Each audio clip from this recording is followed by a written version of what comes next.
Huli sa akto ang isang 21 anyos na lalaki at isang menor de edad na kasama nito na humihit ng marijuana sa lungsod ng Puerto Princesa, particular na sa Purok Masikap, Abueg Road, Barangay Bangko-Bangko, Puerto Princesa City. Ito'y makaraang magsagawa ng mobile patrol ang Puerto Princesa City Anti-Crime Task Force nitong ika-7 ng Agosto taong kasalukuyan sa nabanggit na lugar.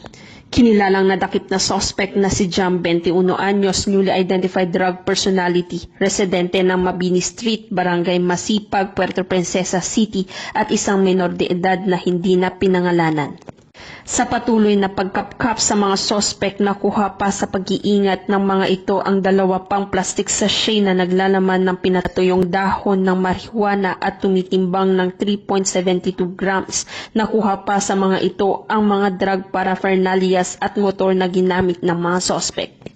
Kaugnay niyan, lahat na nakumpiskang droga at iba pang mga ebidensyang maging ang mga sospek ay nasa tanggapan na ng Puerto Princesa City Police Station 1 habang inihahanda ang mga kasong paglabag sa Republic Act 9165 o Comprehensive Dangerous Drug Act of 2002. Ang insidente na ito ay nagpapakita ng patuloy na determinasyon ng mga kawani ng batas na labanan ang iligal na droga sa bansa at pagsuporta sa kampanya ng Bagong Pilipinas.